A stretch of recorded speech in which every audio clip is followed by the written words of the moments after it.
La inteligencia emocional podemos entenderla a través de 4 factores: la autoconciencia, la autorregulación, la capacidad social y la empatía. La autoconciencia es básicamente el conocernos a nosotros mismos, entender cuáles son nuestras fortalezas, cuáles son nuestras debilidades, incluso cuáles son nuestros valores. Es entender qué es aquello que nos motiva, pero también qué es aquello que nos frena. Si nosotros entendemos qué es aquello que detona en nosotros ciertas reacciones o cierta actuación, entonces podemos ir al siguiente factor, que es la autorregulación. La autorregulación es justamente ese filtro que nosotros podemos utilizar para controlar o regular nuestras respuestas.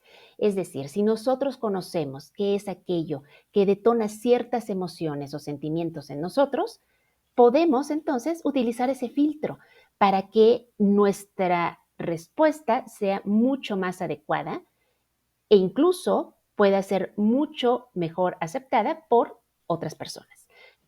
La capacidad social, por otro lado, es aquel conjunto de habilidades que me van a permitir tener una mejor conexión con las demás personas, ¿no? Me van a permitir tener una mejor relación interpersonal. La empatía es probablemente la cúspide dentro de la conexión con otras personas. Es no solamente ponerse en los zapatos de los demás y tratar de entender lo que están viviendo, lo que están sintiendo, sino es entender cuáles son realmente sus necesidades y sus emociones. En este gráfico podemos observar 3 diferentes niveles de conexión. El primero es la simpatía. La simpatía normalmente tiene que ver con pues que alguien te caiga bien, el tal vez compartir un interés o un gusto, el tener una relación, digamos, amistosa, de compañerismo. El siguiente nivel es la compasión. Aquí no solamente hay una conexión, digamos, cotidiana, o que tiene que ver con este compañerismo, con esta colaboración, sino que realmente ya hay un interés genuino en cuanto a las necesidades de los demás. Ya hay una preocupación, digamos, por lo que la otra persona necesita.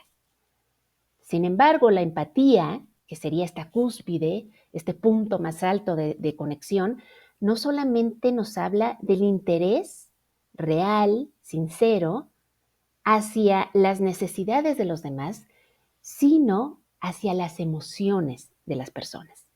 Ya no solamente es, entiendo que tienes una necesidad y trato de cubrirla o de ayudarte a compensarla, sino que entiendo cómo te sientes. Si yo entiendo cómo te sientes, entonces puedo tener una conexión mucho más profunda, tener un entendimiento, tener una sensibilidad y, por supuesto, generar una mayor apertura y tolerancia.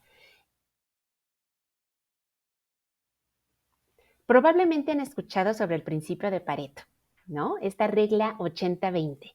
Bueno, pues en la gestión del tiempo también es aplicable. ¿Qué nos dice el principio de Pareto en la gestión del tiempo? Nos dice, fíjense qué interesante, que el 80% de nuestro esfuerzo genera tan solo el 20% de los resultados importantes. Por lo tanto, el 20% de nuestro esfuerzo es el que realmente está generando el 80% de los resultados importantes.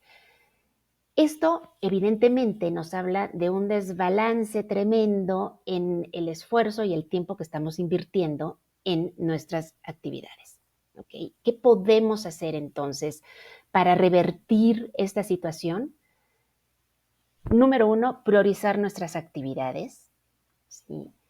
Entender, descubrir, por lo tanto llevar a la acción una mejor priorización de aquellas actividades que tienen un alto impacto, es decir, de lo que realmente es importante para el negocio.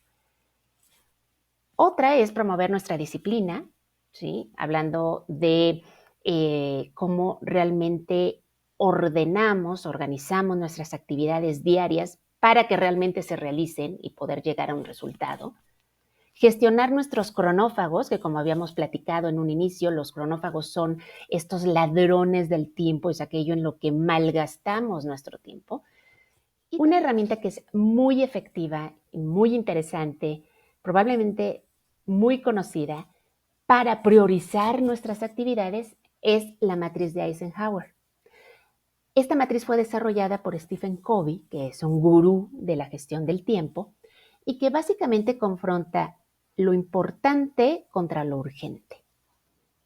Una primera clasificación es justamente aquellas actividades que no son ni importantes ni urgentes. ¿Qué hacemos con esas tareas que no están realmente contribuyendo a nuestra función, a nuestro puesto de trabajo y por lo tanto a nuestros resultados? Debemos minimizarlas. Minimicemos esas actividades y si es posible, deshazte de ellas. No te van a generar ningún valor. Por otro lado, aquellas actividades que son urgentes, ¿sí? Son para ayer, como coloquialmente decimos, pero no son importantes, por lo tanto, no necesitarían que nosotros personalmente las realicemos.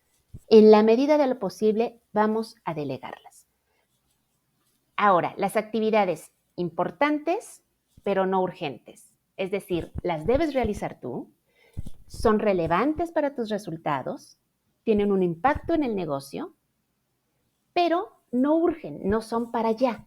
Bueno, tienes la gran oportunidad de planificarlas, es decir, calendarízalas, prográmalas, determina en qué momento sería mejor llevarlas a cabo, ¿sí? Para que tampoco las olvides, pero no te tendrían que estar haciendo tanto ruido en este momento.